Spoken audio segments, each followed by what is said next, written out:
Nimepewa fursa hii ya kueleza historia fupi ya Chaso.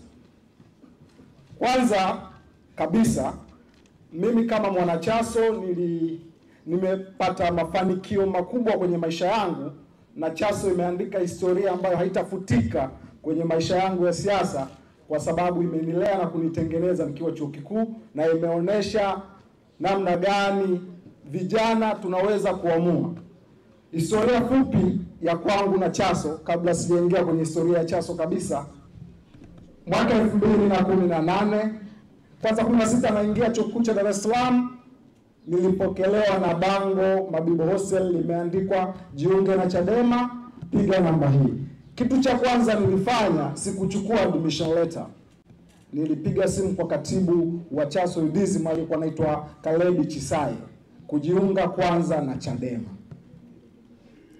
Kitu cha pili kilichofanyika muhimu sana kwenye safari yangu ya kisiasa, mimi mwaka 2018 nikiwa mwanachadema na ndugu yangu advocate na mwenyekiti wa baraza la vijana Mahinyira, tuliwania nafasi ya urais chuo kikuu cha Dar es Salaam.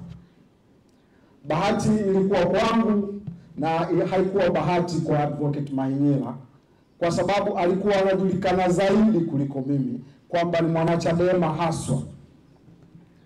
Mimi nilikuwa active lakini sikuwa najulikana, hasa na wale waliokuwa wana lengo la kukandamiza wanachadema kupata fursa ya kufanya siasa vyuoni.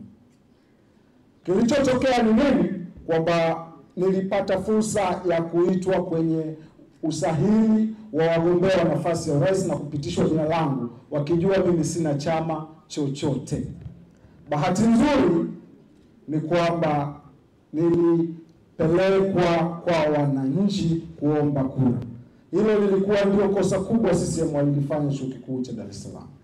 Wanasema hivyo wao.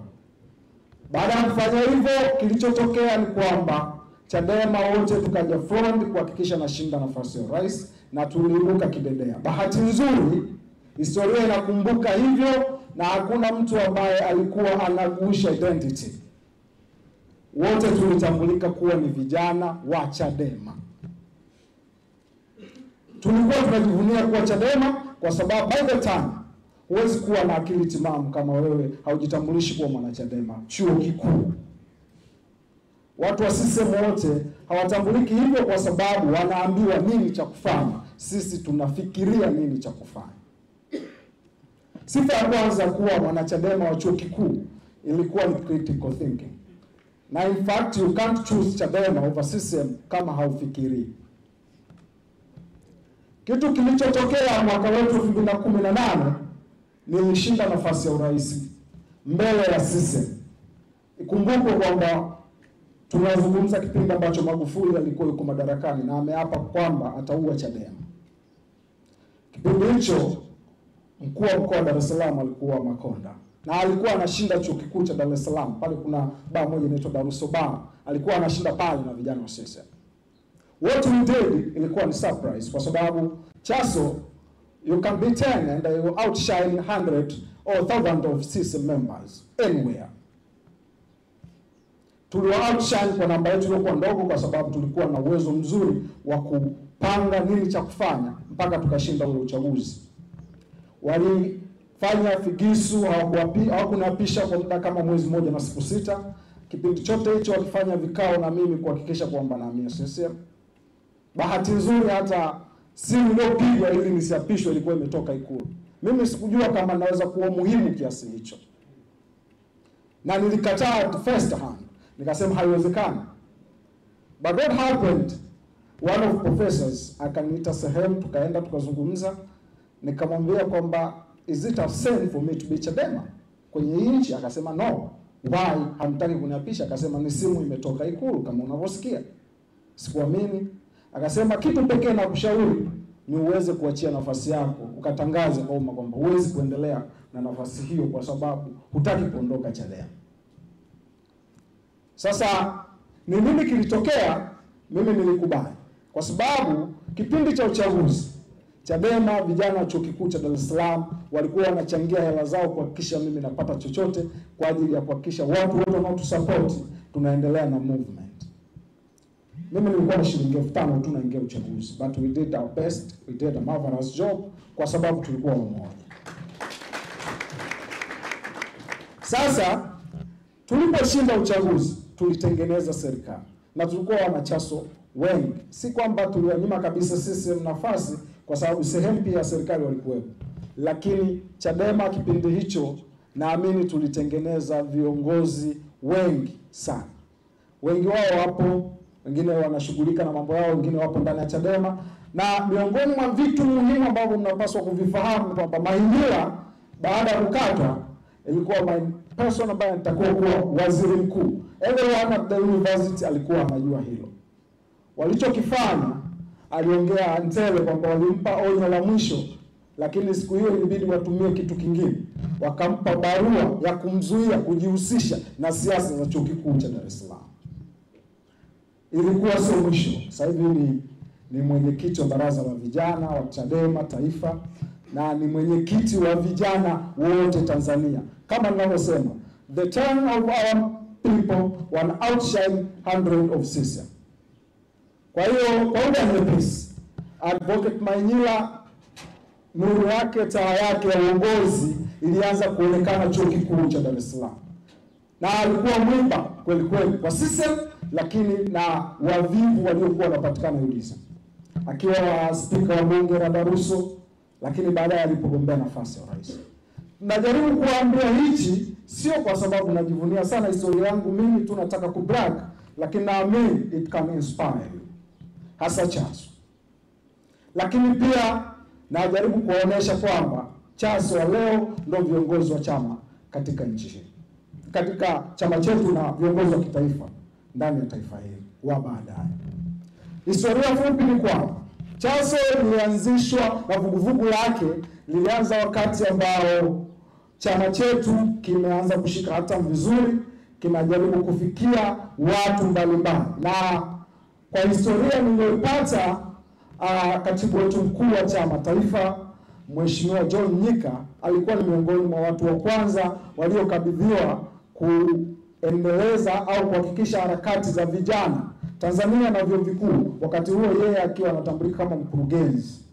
Miaka 2005 2006, wakati huo anasema nilikaa siku moja naye akanisimulia kwamba waliwahi kufanya kongamano kubwa, na lile kongamano akaja na maazimio yasemayo mjue adui yako ijue haki yako. Walifanya ndani ya Dar es Salaam nzima.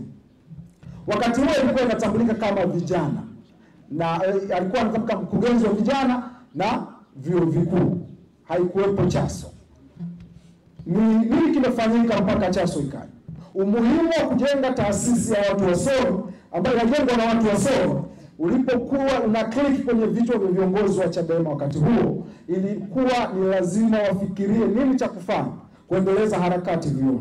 Miaka 2011-12 viongozi waliokuwa vioni wakati huo waliona ni vizuri wakaanzisha mtandao wa wanafunzi walioita Chadema Students Organizations, ambao kwa kifupi ndio tunaita Chaso. Hiyo ni historia fupi sana ya Chaso. Kwa vipindi tofauti mpaka tunafikia 2019 chuo kikuu cha Dar es Salaam kama nilivyoeleza, mpaka sasa kulikuwa na waves tofauti. Na katika hizo waves zote lengo lilikuwa ni moja, kujenga chama kinachoaminiwa na wasomi katika taifa hili. Na wasomi wanaotakiwa kukiamini chama hiki ni lazima wawe sehemu ya chama hiki, ambao ni sisi kwa lugha nyepesi ni ninyi wa sasa. Sasa Chaso hii ilikuwa na changamoto nyingi sana. Kimsingi nilitamani wakati nazungumza historia hii nisizungumzie sana the past. Nilitamani kujikita sana na kesho yetu, Chaso hiyo ya kesho. Na nilitamani viongozi wengine wakuwa wepo, lakini sio mbaya, mlezi wetu yupo na sisi Chaso tupo chini ya Bavicha wakati huu.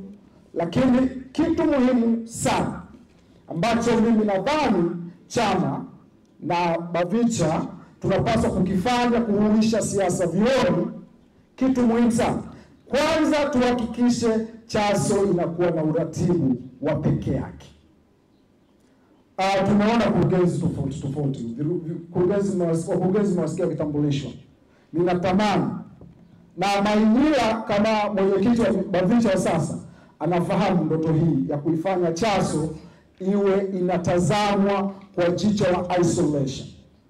Kwa maana iwe inajitengenezea upekee wake kwa sababu ya umaalumu wake. Itakuwa sio kundi la kwanza maalum ndani ya Chadema.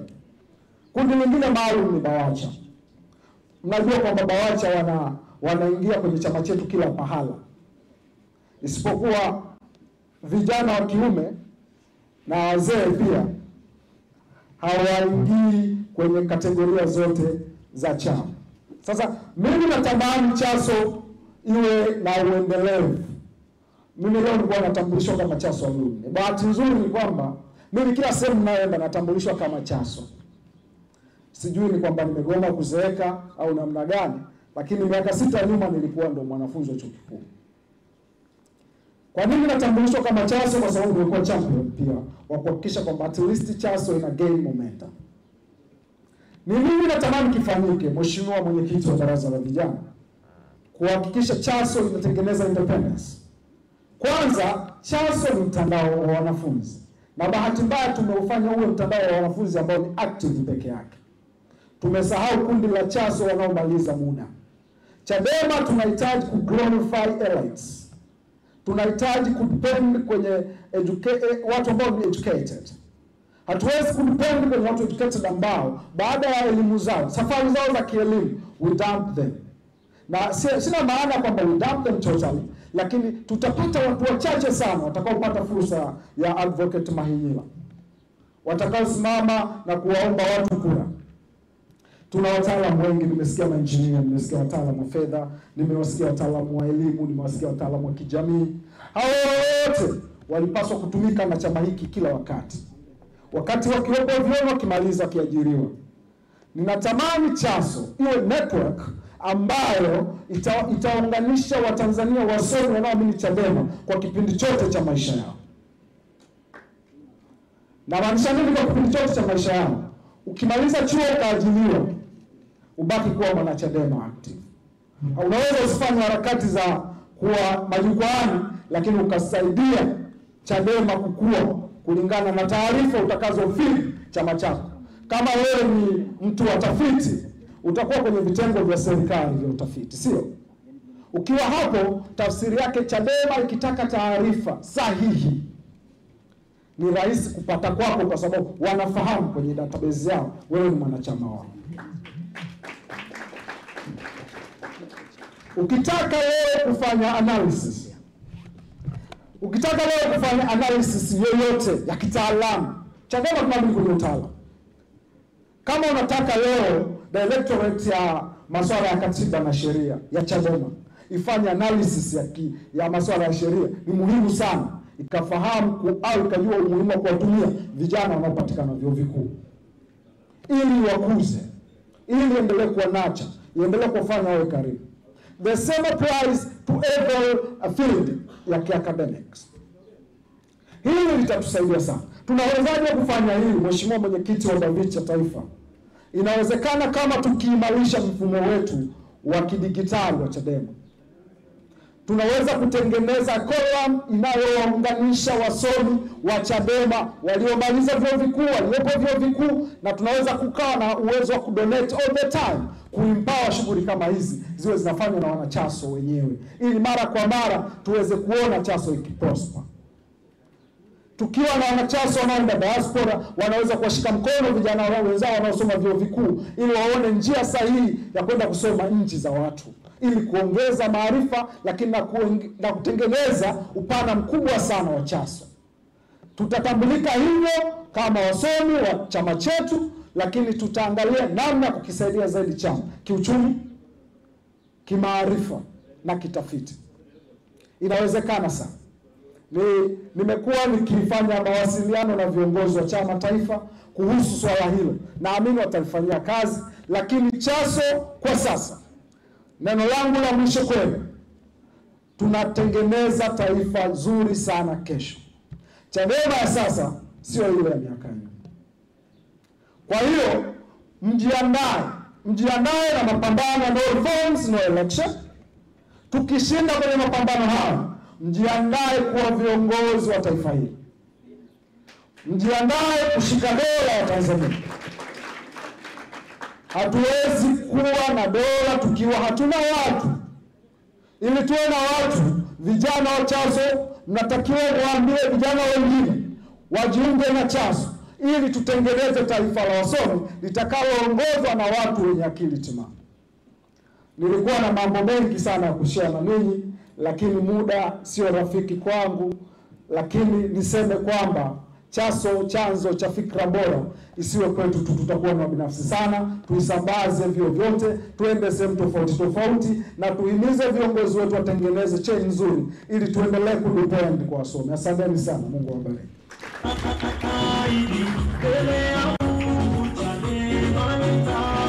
Asante sana kaka Haruni kwa historia fupi ya Chaso. Kwa hiyo wewe ambaye umejiunga na Chaso siku za hivi karibuni, nadhani utakuwa umepata mwanga kwa uchache. Muda wetu umekwenda sana, nimkaribishe